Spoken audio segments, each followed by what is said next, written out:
Well, the working assumption, as you know, that I have for everybody that comes here is we want to become saints. A few weeks ago, we handed out a worksheet to help everyone here to figure out what his particular temperament was. Now, that's just a worksheet. It's certainly not something infallible, but it gets you in the ballpark if you're not familiar with the ID, because it is important for growth and holiness. This morning, we'll spend a few minutes considering the 4 temperaments, and hopefully this will be of use to all of you that aren't familiar with it, and those that are, please God, you'll learn a little more. Question, what is a temperament? Father Jordan Allman, quote, temperament is a pattern of inclinations and reactions which proceed from the physiological constitution of the individual, close quote. So just what's that supposed to mean? Well, when we say that temperament is rooted in someone's physiological structure, it's just a $3 way of saying that it's rooted in our particular bodily makeup. In other words, temperament is not rooted in something psychology. It's not rooted in our mind. Our particular temperament is rooted in our particular bodily makeup, okay? Question, on what basis then are the temperaments classified? The temperaments are classified according to how someone reacts to a stimulation or impression. There are 4 possibilities. 1, a person may react very strongly and quickly, and the resulting impression is faint and lasts for a short time. So you can have a strong reaction, but a faint impression. 2, a person may react very quickly and strongly, and the resulting impression is strong and long-lasting. So you can have a strong reaction and a strong, long-lasting impression. 3, a person may react slowly or weakly, but if stimulated often enough, the resulting impression is strong and long-lasting. So you can have a slow reaction and a strong, long-lasting impression. Or 4, a person may react slowly and weakly, and the resulting impression is faint and lasts for a short time. So you can have a slow reaction and a faint impression. So the 4 possibilities are quick and strong reaction with a short and faint impression, quick and strong reaction with a strong, long-lasting impression, slow or weak reaction with a strong or long-lasting impression, or slow or weak reaction with a short and faint impression. Question, what are the names of these 4 temperaments? The 4 temperaments are the sanguine, the choleric, the melancholic, and the phlegmatic temperament. Don't worry about where the words come from. That's not really important. The person with a sanguine temperament has this quick and strong reactions with short and faint impressions. A person with a choleric temperament has quick and strong reactions with strong, long-lasting impressions. The person with a melancholic temperament has slow or weak reactions, but after repeated stimuli, he has strong, long-lasting impressions. And the person with a phlegmatic temperament has slow or weak reactions with short and faint impressions. Question, doesn't it just seem a little simplistic to say there are only 4 temperaments? Aren't people more complex than that? Fathers Royal, Marin, and Jordan Allman, quote, none of these temperaments actually exist in a pure state. We exhibit or possess characteristics of several. Nevertheless, each person will exhibit sufficient predominant qualities of a given temperament so that he can be classified under that particular type. Question, what difference does this make for our holiness? Remember that thanks to Adam, we each have a predominant fault. Quick review. The great Dominican, Father Garrigou-Lagrange, explains what the predominant fault is. Quote, the predominant fault is the defect in us that tends to prevail over the others, and thereby over our manner of feeling, judging, sympathizing, willing, and acting. Close quote.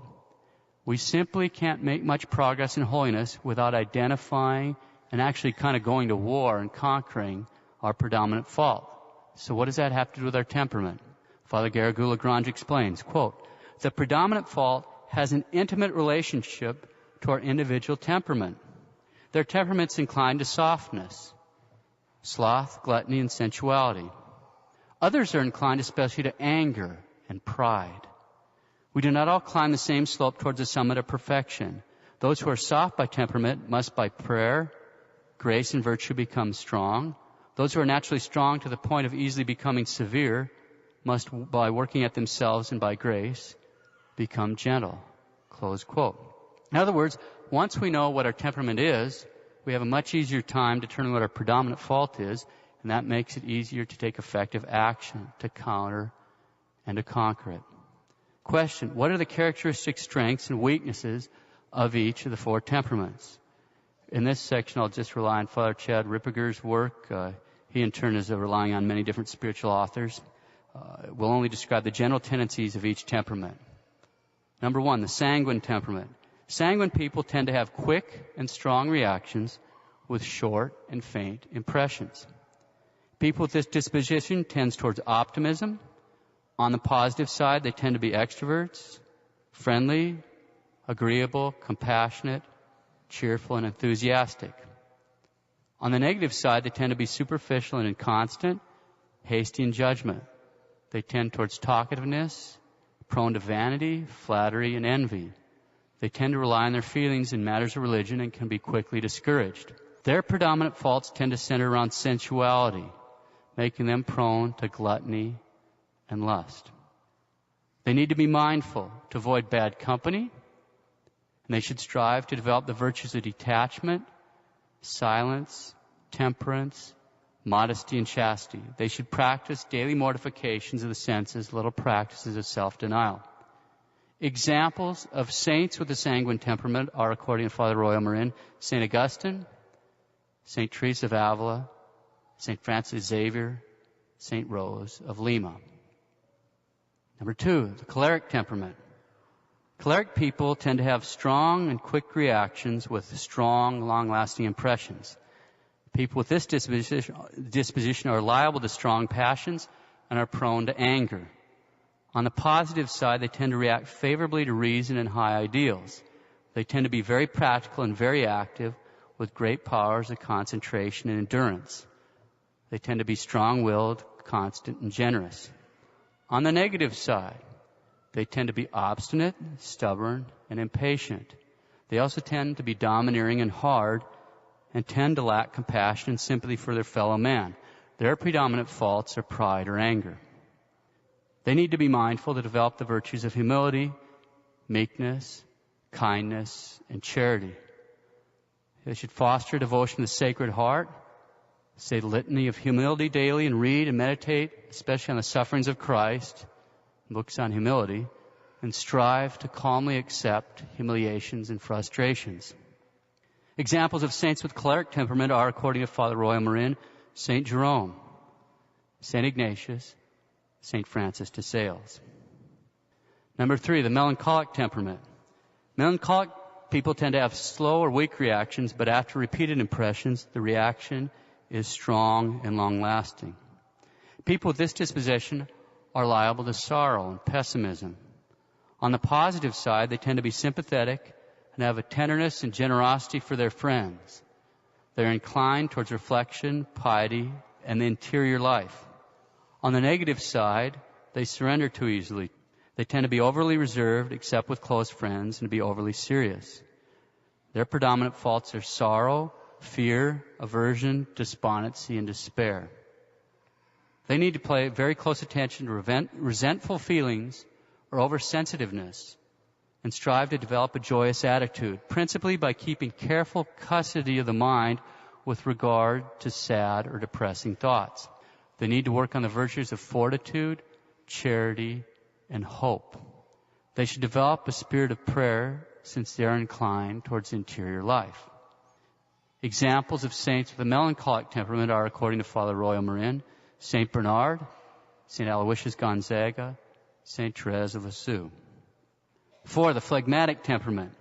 Phlegmatic people tend to have slow or weak reactions with short and faint impressions. People with this disposition are liable to be quite calm and placid. On the positive side, they tend to remain tranquil, discreet, sober, mentally balanced, and to have good common sense. They are not easily irritated, and they tend to demand little, to be prudent, sensible, and work with a measured pace. On the negative side, they tend towards procrastination, ease, and comfort, and tend to be unambitious and to lack interest in events around them. Their predominant fault tends towards sloth. Phlegmatics need to be mindful to develop deep convictions, to rouse themselves, and to demand of themselves methodical and constant efforts towards greater perfection. According to Father Royal Marin, the great St. Thomas Aquinas is an example of a saint with a phlegmatic temperament. Okay, quick review. We've seen that our temperament is not something psychological. It's not rooted in our mind. Our particular temperament is rooted in our particular bodily makeup.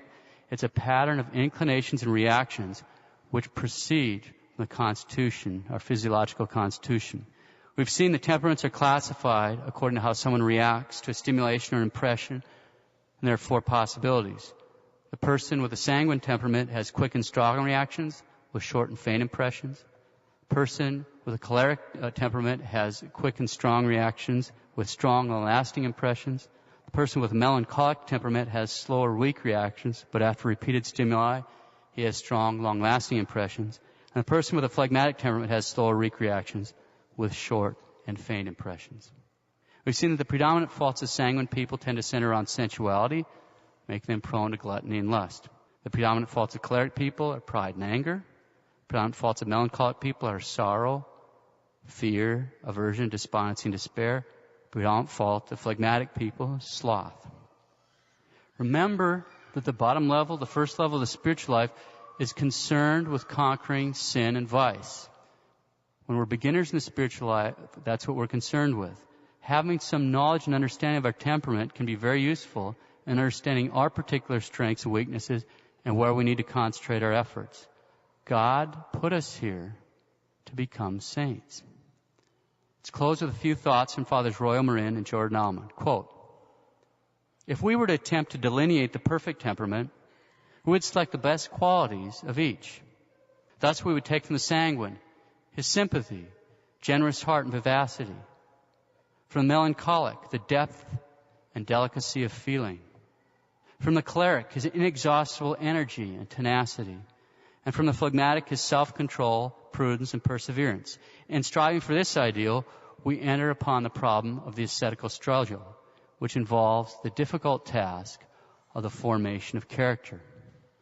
The temperament of an individual is a pattern of tendencies and inclinations which flow from the physiological structure or constitution of an individual.